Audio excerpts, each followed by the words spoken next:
In astrophotography, you capture images, but in visual astronomy, you're training your eye. Most observers skip this one simple step, and it holds them back more than they realize.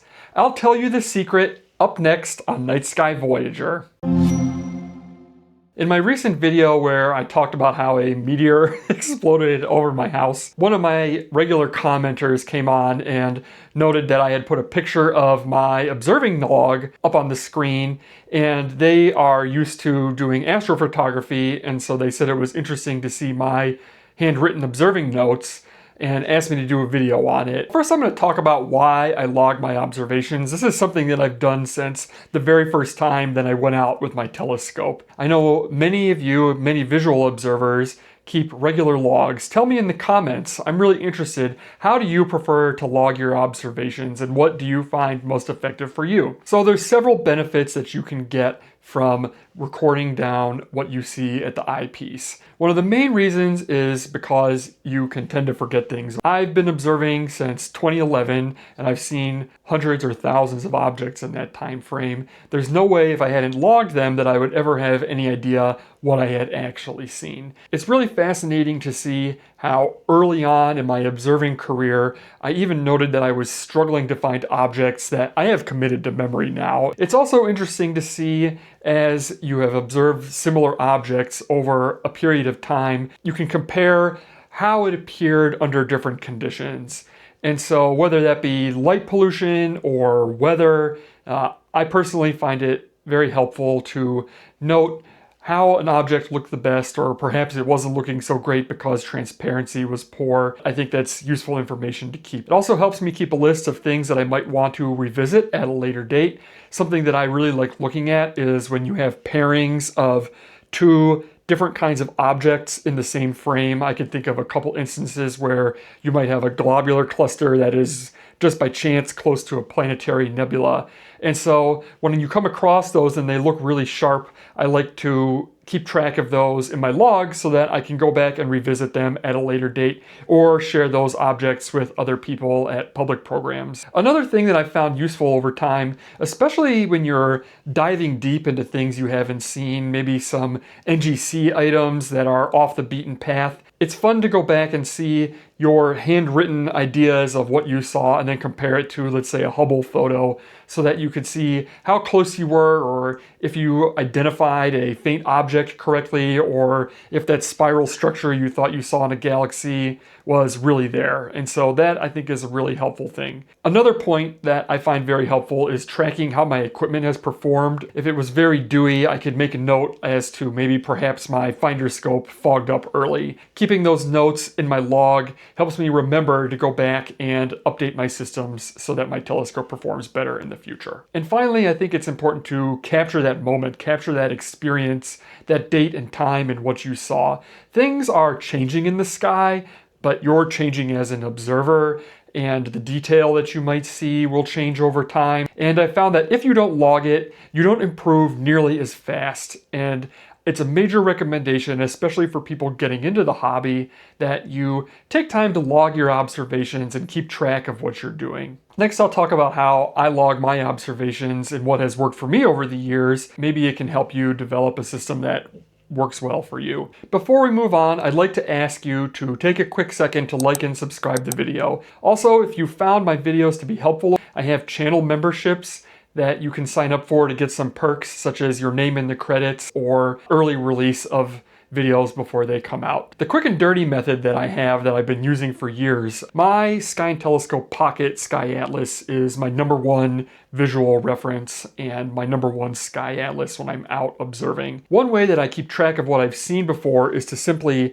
check off items as I have observed them. It's a really good way for me to tell if I've seen it before. It also gives me a chance to think, hey, I have logged this. If I want to go back and check my log, I can go see how I saw it before. I found that to be a very helpful and useful way to just keep track of some of the brighter objects that I've seen. I had a lot of fun going back and looking through my logs to prepare for this video, and my very first entry in my log was from the first night that I had out my first serious telescope.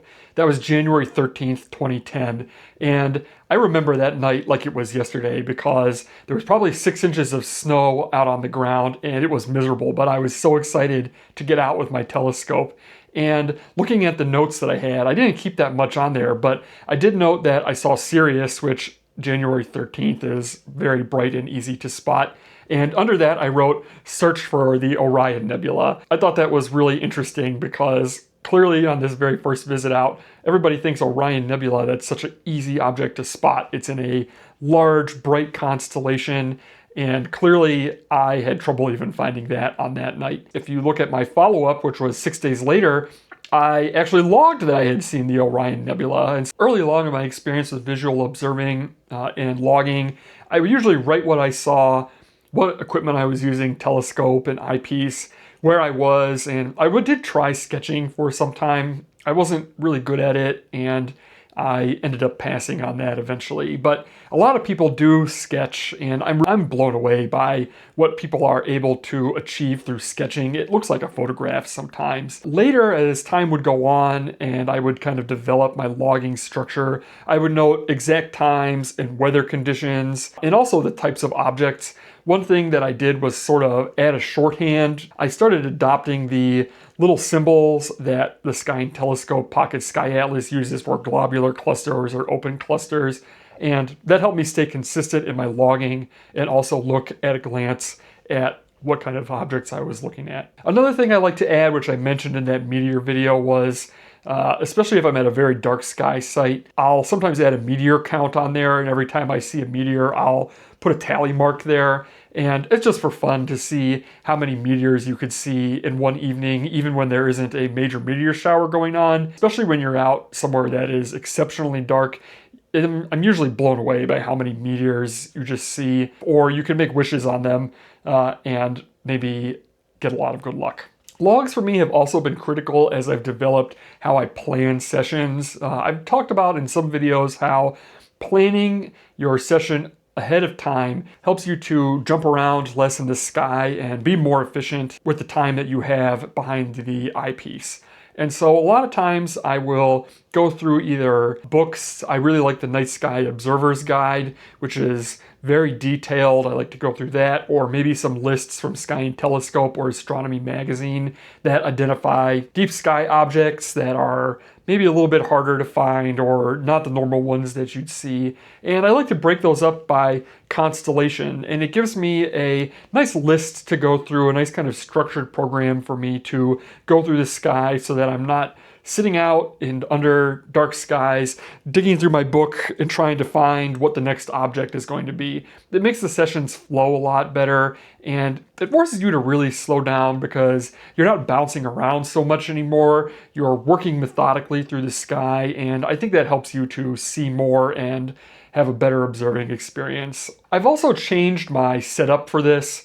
Very early on, I used to just use pencils and a Moleskine notebook. The problem that I ran into that was, especially on those notebooks, and if you're out at Cherry Springs is notorious for heavy dew, and so the paper would get totally waterlogged, and eventually the pencil didn't even have enough friction to write well on the paper, and it just became a really poor setup to use. And so I did some research and I ended up settling on two products that I really like, and I'm going to put them in affiliate links below, but these are just items that I've found through trial and error that work really well in this kind of situation. The first one is a notebook called Write in the Rain, RITE, and it is a waterproof paper notebook. Even under the most soaking wet conditions, the paper holds up beautifully and is really good for this application.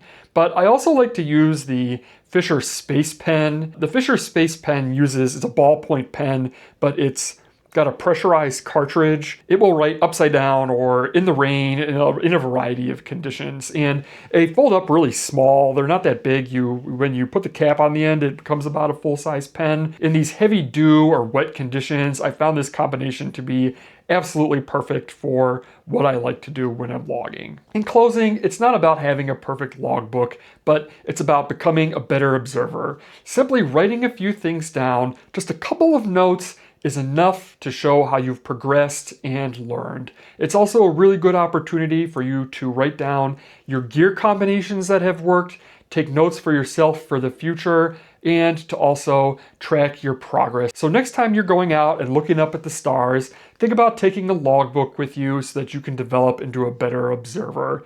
This is Trevor from Night Sky Voyager, wishing you clear skies.